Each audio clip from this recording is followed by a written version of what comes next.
빌립보서 2장 9절부터 11절까지 다 같이 읽겠습니다. 자, 같이 읽습니다. 시작. 이러므로 하나님이 그를 지극히 높여 모든 이름 위에 뛰어난 이름을 주사 하늘에 있는 자들과 땅에 있는 자들과 땅 아래에 있는 자들로 모든 무릎을 예수의 이름에 꿇게 하시고 모든 입으로 예수 그리스도를 주라 시인하여 하나님 아버지께 영광을 돌리게 하셨느니라. 아멘. 예수 그리스도는 말씀이 육신이 되어서 이 땅에 오셨습니다.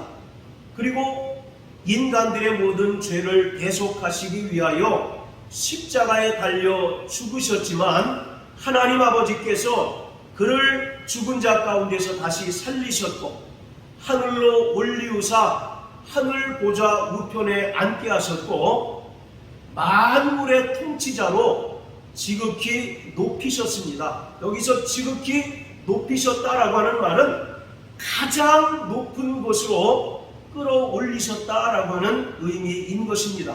예수 그리스도는 단계적으로 올라가신 것이 아니라 하나님 아버지께서 단번에 예수 그리스도를 가장 낮은 자리에서 가장 높은 자리로 지극히 높이셨습니다. 이처럼 하나님 아버지께서는 음부에까지 낮아지신 예수 그리스도를 높이셨고 그에게 모든 이름 위에 뛰어난 이름을 주셨습니다. 예수의 생애는 성육신으로 시작해서 십자가에서의 죽음, 그리고 죽은 자 가운데서 다시 살아나심, 그리고 부활 승천하셔서 하늘 영광을 얻는 데까지 이어집니다. 자, 우리 에베소서 4장 9절 10절을 다 같이 한번 읽습니다.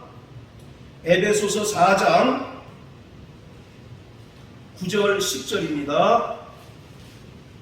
자, 같이 읽습니다. 시작. 올라가셨다 하였은즉 땅 아래 곳으로 내리셨다는 것이 아니면 무엇이냐? 내리셨던 그가 곧 하늘 위에 오르신 자니 이는 만물을 충만케 하려 하심이니라. 아멘. 9절에 보면 땅 아래 곳으로 내리셨던 것이 아니면 무엇이냐? 여기서 땅 아래 곳은 하나님의 보좌에서 가장 멀고 낮은 곳인 음부를 가리키고 있습니다. 즉 그가 음부로 내려오신 것은 하늘로 올라가시기 위함이다 라고 말씀하고 있는 것이에요. 그리고 10절에 보면 그가 하늘로 올라가셔서 만물을 충만케 하셨다라고 기록하고 있는데 여기서 만물을 충만케 하셨다라고 하는 것은 만물을 통치하시는 통치자가 되셨다라고 하는 그런 의미입니다. 자, 또 에베소서 1장 20절 다 같이 한번 보십니다. 교회는 그의 몸이니 만물 안에서 만물을 충만케 하시는 자의 충만이니라. 여기도 만물을 충만케 하시는 자라고 하는 표현이 나오는데 이건 역시도 만물을 통치하시고 만물을 다스리시는 만왕의 왕이신 예수 그리스도를 가리키고 있는 거예요. 그러니까 교회는 만왕의 왕이시고 만물을 통치하시는 예수 그리스도로 말미암아 충만해야 된다라고 말씀하고 계십니다. 자, 이처럼 예수 그리스도는 스스로 자신을 낮추셔서 가장 낮은 곳으로 임하시고 또 하나님의 뜻대로 십자가에 달려 죽으시고 부활하셨습니다. 자, 그런데 오늘 본문 말씀처럼 하나님 아버지께서 왜 그에게 모든 이름 위에 뛰어난 이름을 주셨을까요? 이것은 그가 스스로 가장 낮은 자로 이 땅에 오셔서 십자가에 죽기까지 복종하셨기 때문입니다. 자, 다시 본문으로 돌아가서 오늘 빌립보서 2장 6절부터 11절까지를 일명 그리스도의 찬가라고 이렇게 얘기합니다. 즉 초대교회 공동체의 찬송가 가사입니다. 지금 우리가 찬송가를 부르듯이 그들도 이 6절부터 11절까지의 말씀으로 예배하는 가운데 찬양을 했습니다. 자, 그런데 그 내용이 뭐냐면 예수 그리스도의 지극히 낮아지심과 또 하나님 아버지의 높이심을 본받아서 성도들이 이 땅에서 겸손하게 신앙생활할 것을 권면하고 있습니다. 그 배경에는 어떤 사건이 있느냐면, 자, 우리 한번 4장 한번 보실까요? 자, 4장 2절을 보시면, 내가 유오디아를 권하고 순두개를 권하노니 주 안에서 같은 마음을 품으라. 이 빌립보 교회는 사도 바울이 자주장사 루디아라고 하는 여인을 통해서 세워진 그 교회입니다. 그렇기 때문에 이 빌립보 교회는 다른 교회와 좀 달리 여인들의 힘이 조금 셌다고 합니다. 그래서 여기 유오디아와 순두개라고 하는 사람도 전부 여자인데 둘이 교회에서 거의 라이벌격이에요. 그래서 이 유오디아와 순두개라고 하는 사람이 교회 내에서 분열하고 다툼이 있는 그런 상황입니다. 그런 와중에 교회가 둘로 깨어지려고 하는 그런 이제 상황에 놓여져 있는 거예요. 그때 사도 바울이 너희가 이 마음을 품으라. 곧 예수 그리스도의 마음이니 라고 말씀하고 있습니다. 즉 서로 겸손함으로 섬김으로써 교회가 일치를 이룰 것을 말씀하고 있는 거예요. 그래서 2절에도 보시면 주 안에서 같은 마음을 품으라 이렇게 얘기합니다. 이것을 빌립보서 2장 5절에는 예수의 마음을 품으라 이렇게 설명하고 있는 거죠. 자, 어쨌든 2장 6절부터 8절까지는 예수의 본질에 대해서 설명합니다. 그리고 그가 낮아지시고 또 십자가에 죽기까지 복종하셨다는 사실을 기록하고 있습니다. 그리고 오늘 본문 9절부터 11절까지는 이러한 예수의 순종에 대한 하나님 아버지의 응답을 기록하고 있어요. 그런데 그 응답은 무엇이냐? 예수 그리스도의 순종에 대한 하나님 아버지의 응답은 예수의 이름을 높이고 그를 영화롭게 하는 것입니다. 예수 그리스도는 스스로 가장 낮은 자로 이 땅에 임하셔서 또 아버지의 뜻대로 십자가에 달려 죽기까지 복종하셨기 때문에 하나님 아버지께서 그에게 모든 이름 위에 뛰어난 이름을 주셨고 또 모든 무릎을 그 이름 앞에 꿇게 하셨다라고 말씀합니다. 따라서 이 예수의 이름은 온 땅 위에 있는 모든 사람들의 이름보다 뛰어난 이름입니다. 그리고 하늘과 땅 아래에 있는 어떤 존재들의 이름보다 뛰어난 이름이고 모든 입이 예수를 주라 시인하는 그러한 입이라고 말씀하고 있어요. 그리고 히브리서 1장 4절에는 예수는 천사보다 더 아름다운 이름을 기업으로 받았다라고 성경은 설명하고 있습니다. 자, 우리 히브리서 1장을 다 같이 한번 보십니다. 히브리서 1장 4절 자, 같이 읽겠습니다. 시작. 저가 천사보다 얼만큼 뛰어남은 저희보다 더욱 아름다운 이름을 기업으로 얻으시니 더욱 아름다운 이름을 기업으로 얻으셨다라고 말씀합니다. 이것을 우리는 잘못 이해해서는 안 되는 것이 마치 예수 그리스도가 십자가에 달려 죽으시고 부활하신 후에 승천하셔서 하늘 보좌에 앉으셨을 때 비로소 이 이름을 얻었다라고 생각하기 쉽습니다. 그러나 바로 이 이름은 요한복음 1장 1절의 말씀처럼 영원 전에 아버지 품속에 독생하실 때부터 이미 그 이름은 아들에게 주어졌습니다. 그리고 이 땅에 오셔서 고난을 받으시고 십자가에 달려 죽으실 때에도 이미 그 이름이 주어졌던 것입니다. 그런데 영원 전부터 아버지와 함께 하셨던 그분이 또 창세기 1장에서 성부 하나님과 창조 사역을 함께 하셨던 그분이 아버지와 동등됨을 취할 것으로 여기지 않으시고 오히려 자기를 비워 종의 형체를 입고 사람을 오셔서 십자가에 달려 죽으셨기 때문에 하나님 아버지께서 그에게 영광을 더하셨고 그래서 그 이름이 더욱 아름다운 이름이 되었던 것입니다. 그 이름은 본래 아름다운 이름이었어요. 할렐루야. 그런데 예수 그리스도가 아버지와 동등되신 분이시지만 동등됨을 취할 것으로 여기지 않으시고 오히려 자기를 비워서 종의 형체를 입어 죽기까지 복종하셨기 때문에 하나님께서 그 이름을 더욱 아름답게 하셨다라는 겁니다. 할렐루야. 구약에 나타난 하나님의 이름은 몇 주간 계속 설명드렸던 것처럼 여호와입니다. 그렇다면 신약에는 하나님께서 그 아들을 통해서 예수 이름을 계시해 주셨어요.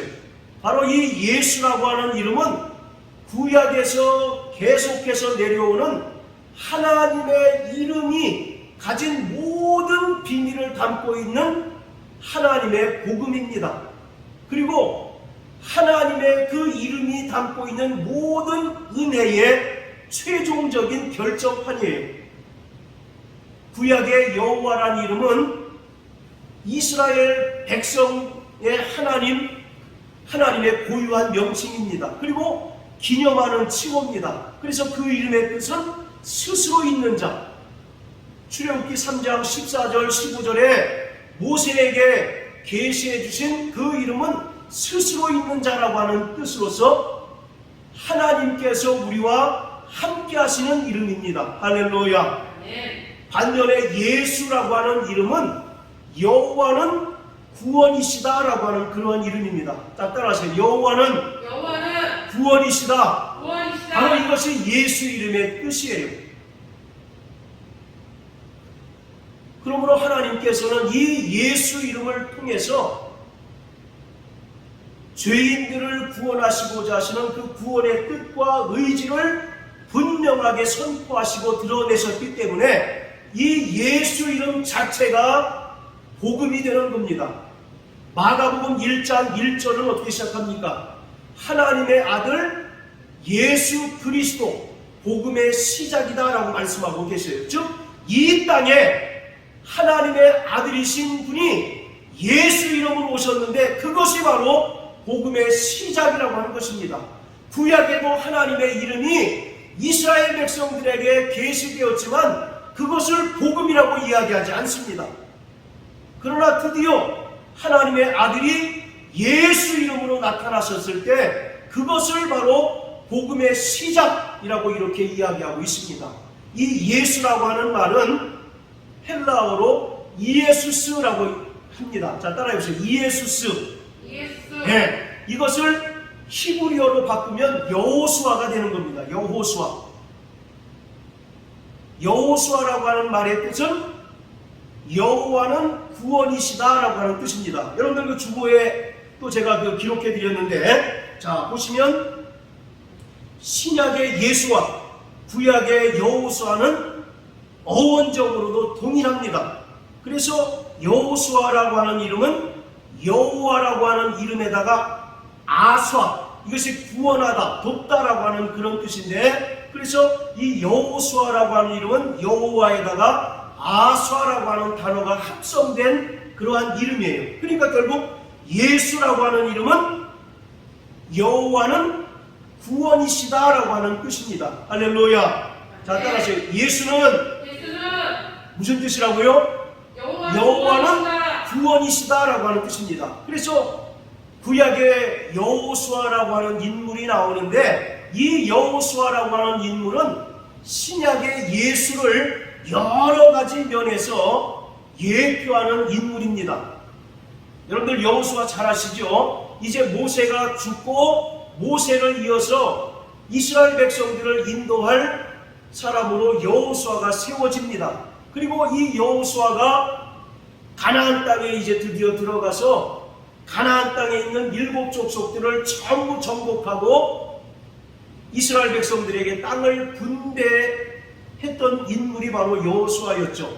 바로 이와 같이 여호수아가 광야와 가나안 땅에서 이방 족속들을 물리치고 이스라엘을 구원하고 보호했던 것처럼 예수 그리스도는 마귀로부터 죄의 종노릇하고 또 사망 권세 아래 신음하던 인간들을 바로 구원하신 분이십니다.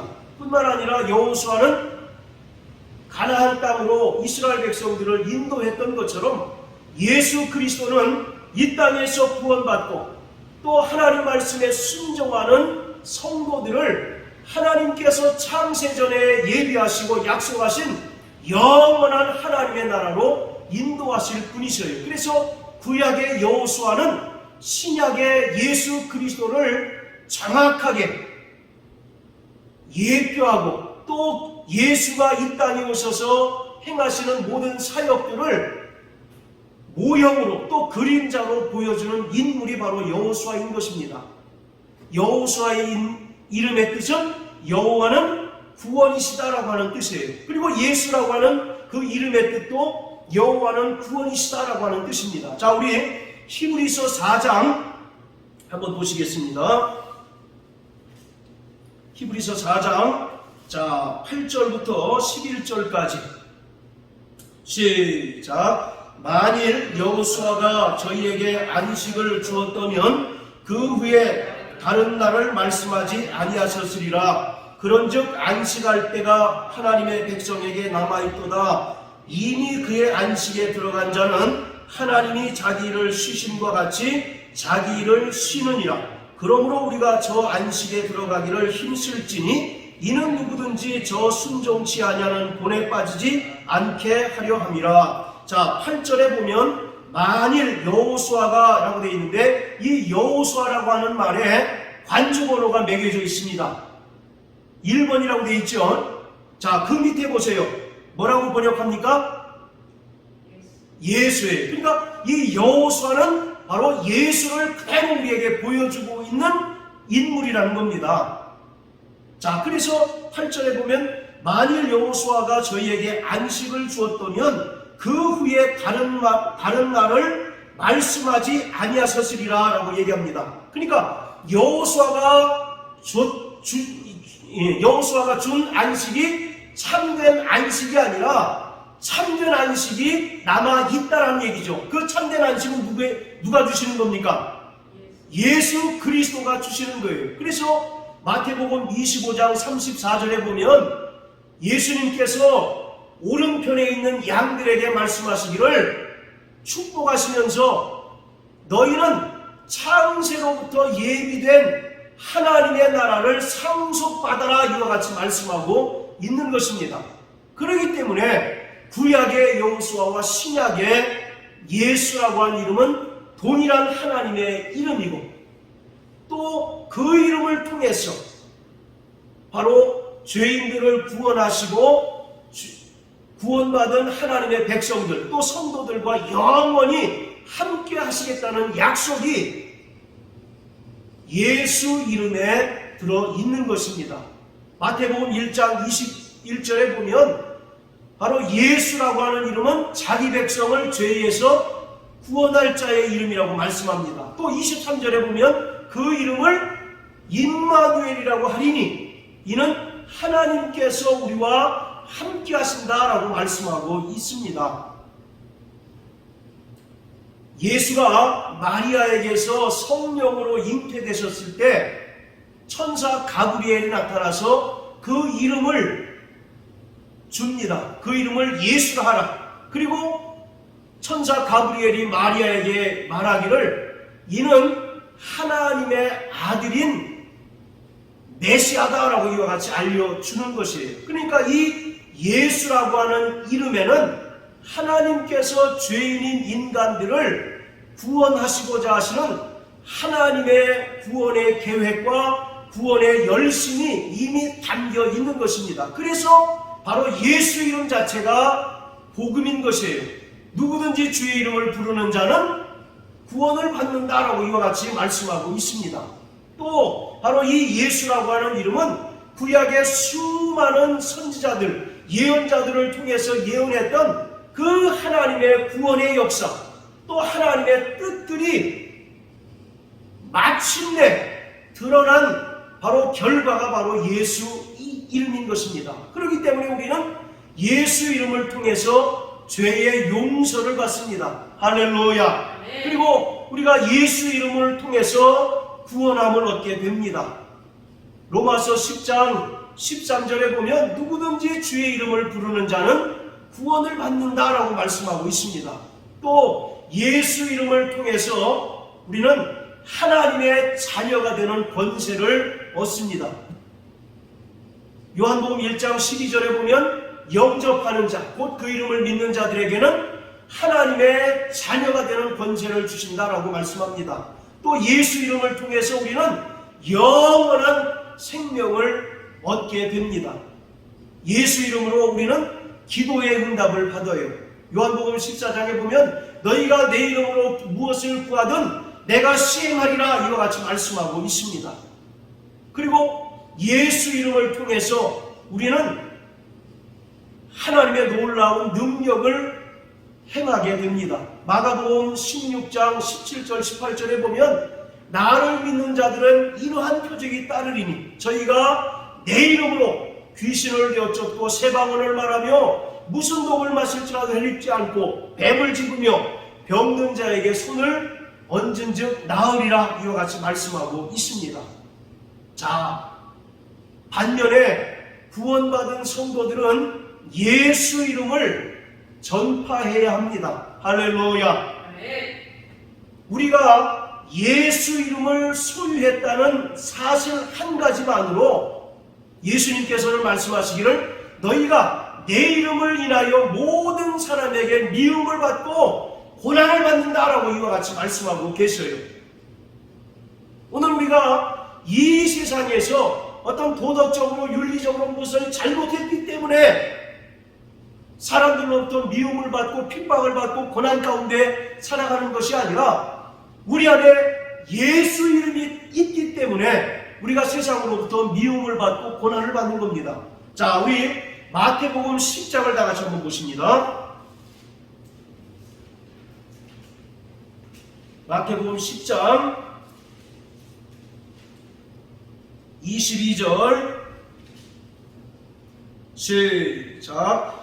또 너희가 내 이름을 인하여 모든 사람에게 미움을 받을 것이나 나중까지 견디는 자는 구원을 얻으리라. 예, 우리가 예수 이름을 받고 예수 이름을 믿고 그 이름을 소유했다는 그 한 가지 사실만으로 인해서 세상에서 모든 사람으로부터 미움을 받게 된다라고 이와 같이 말씀합니다. 자, 또 요한복음 15장을 다 같이 한번 보십니다. 요한복음 15장 18절 19절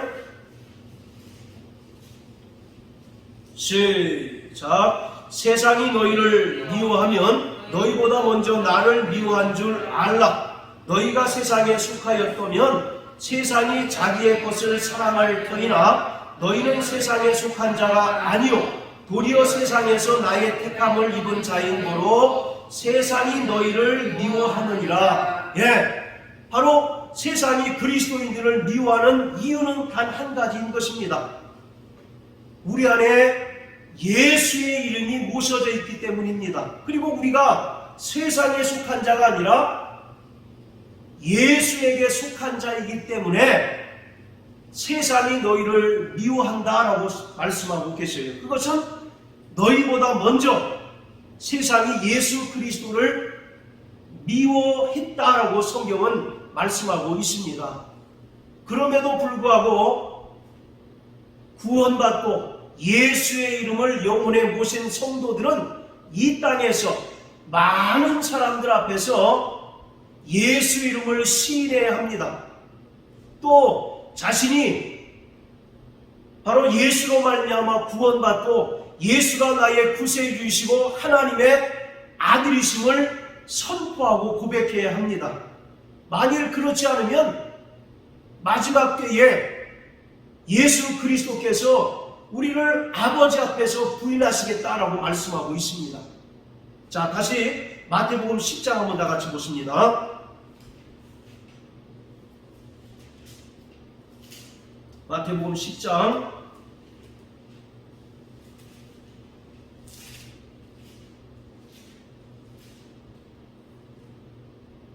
자, 32절 33절 읽겠습니다.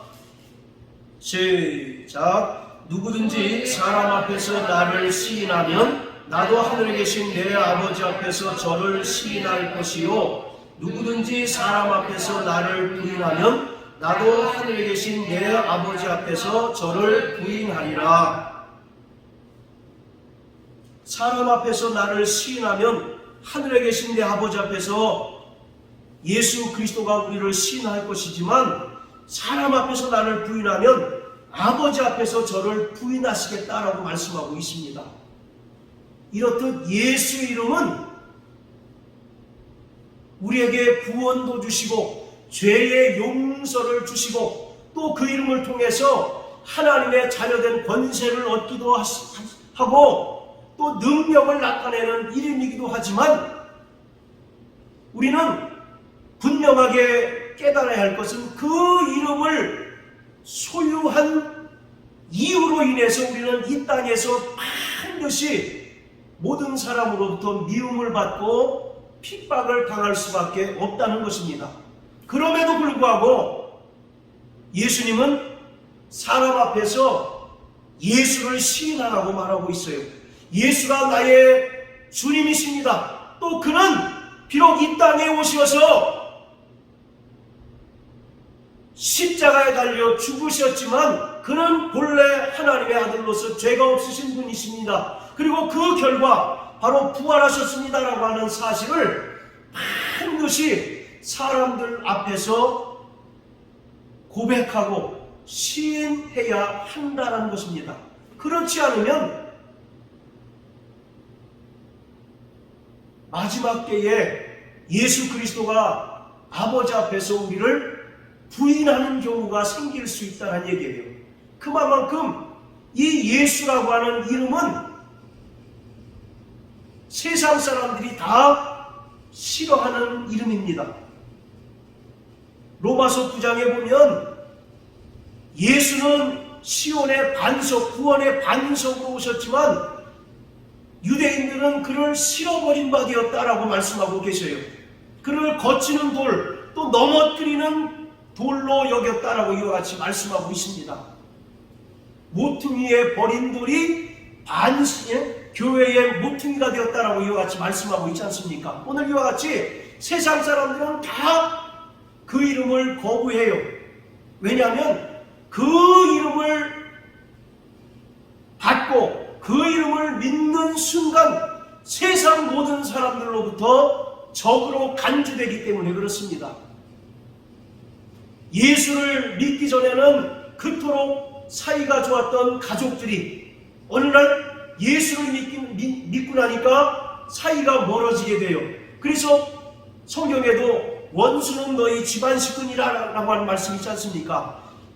물보다 더 진한 것이 피입니다. 가족들이 얼마나 끈끈하고 얼마나 다 사랑 공동체입니까? 그러나 그 중에 어떤 사람이 예수를 믿는 순간 영적으로 서로 원수가 되어서 보이지 않는 팽팽한 긴장감이 늘 그 가정에 있는 거예요.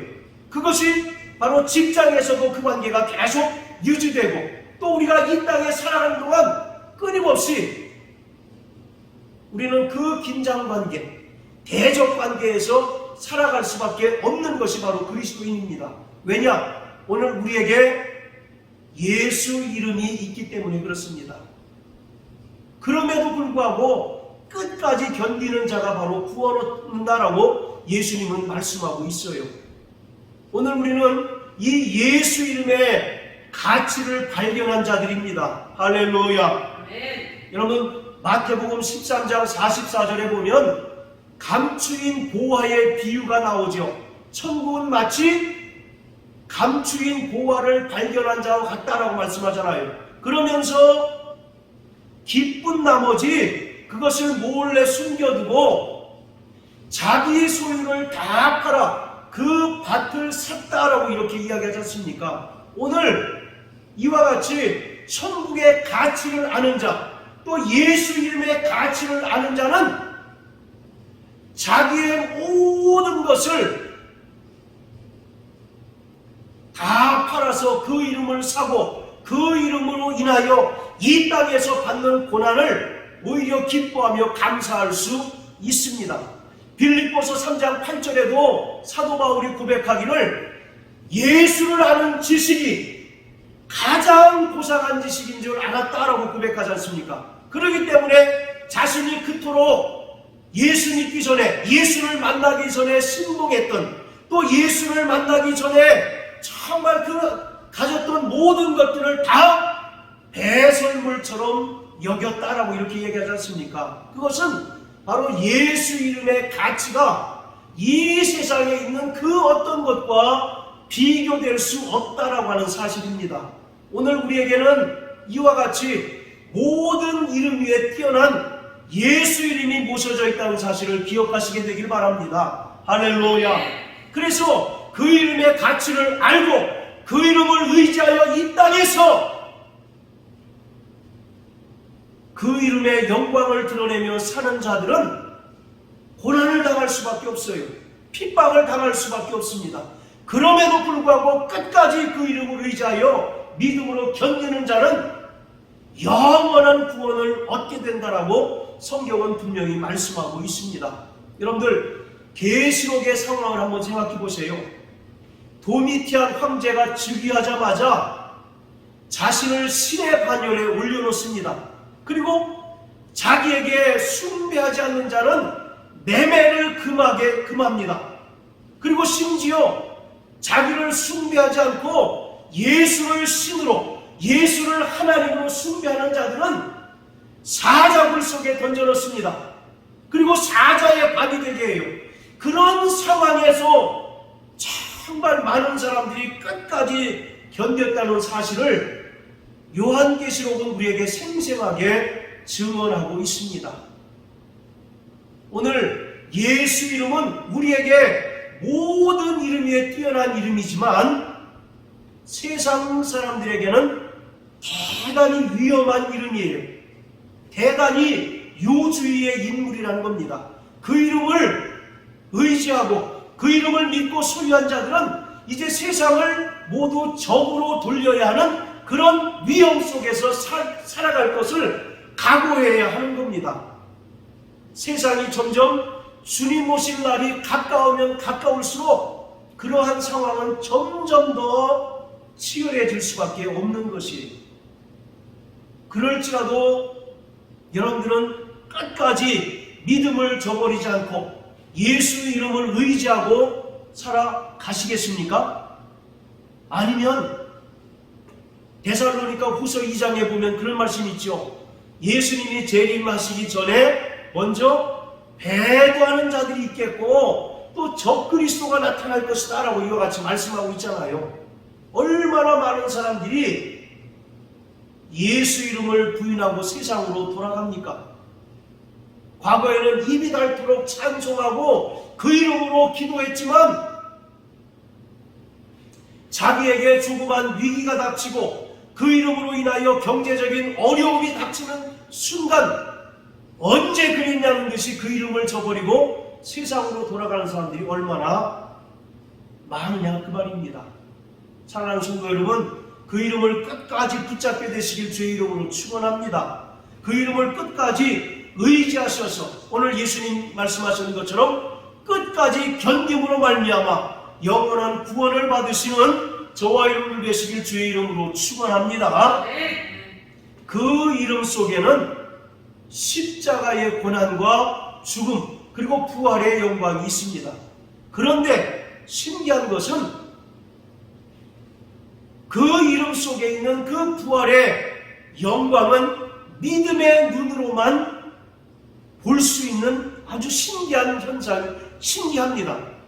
바로 예수 이름 안에 있는 부활의 영광은 믿음의 눈으로만 발견할 수 있고 믿음의 눈으로만 볼 수가 있는 거예요.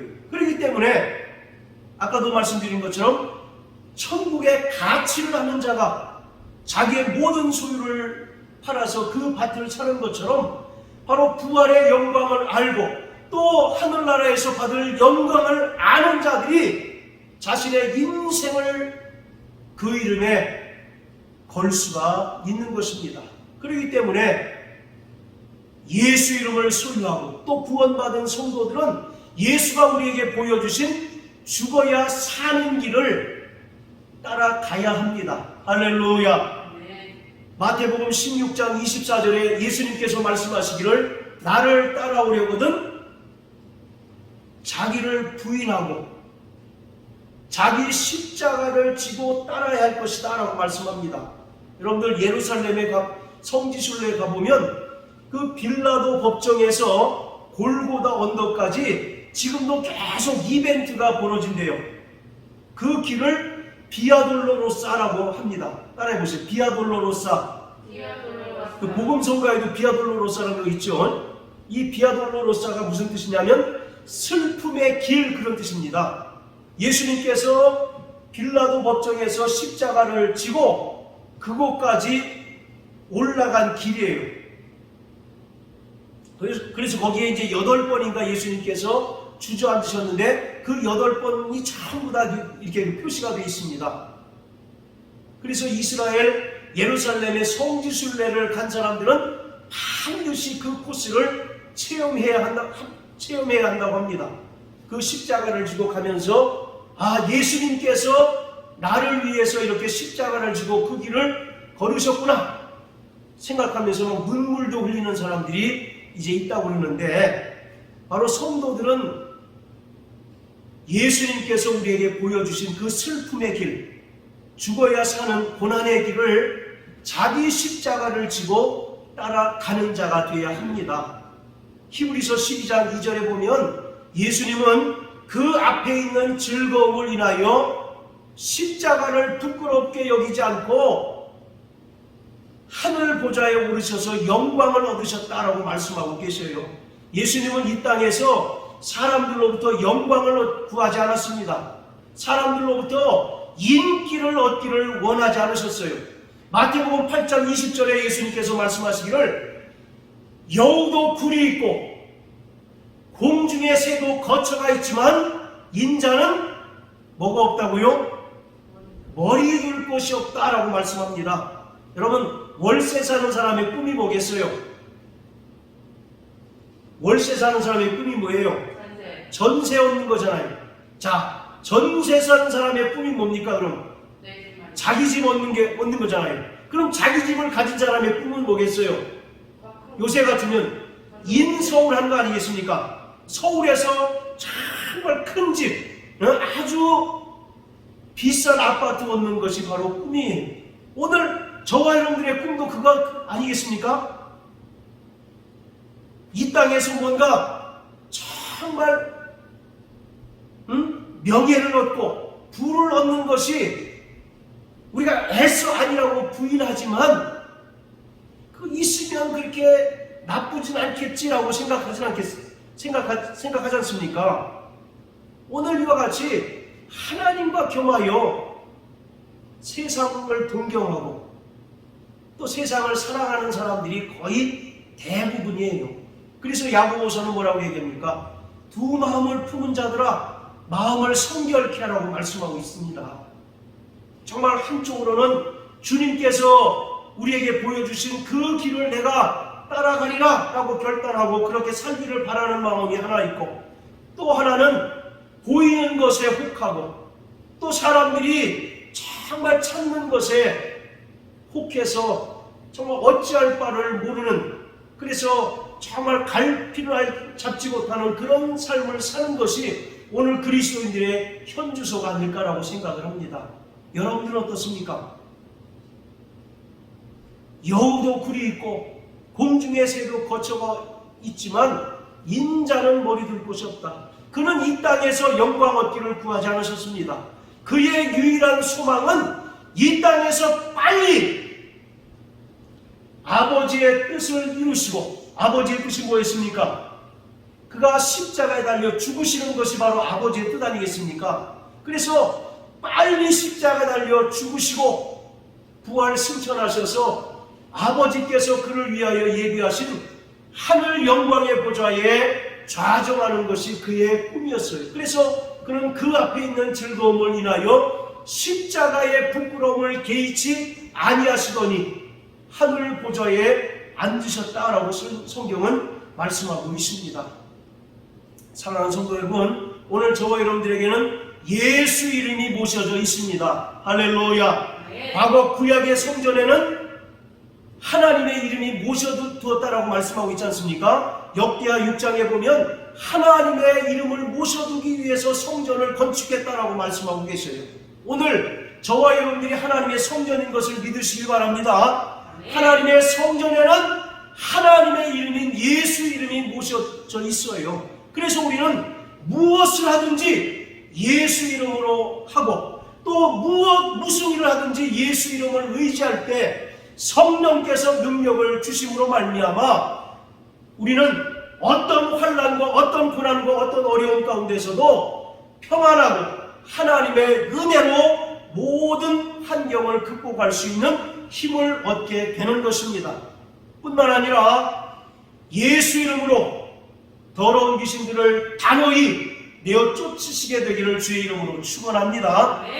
마가복음 16장에 내 이름으로 귀신을 내어 쫓는다라고 말씀합니다. 또 누가복음 10장에 보면 70명의 제자들이 예수님께 와서 뭐라고 얘기합니까?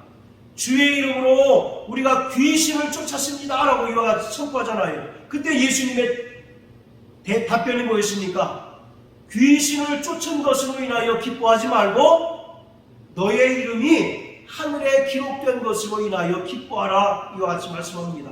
자, 따라하세요. 나 영혼아 예수 이름을 의지하자. 나 영혼아 예수 이름을 의지하여 승리하는 자가 되자.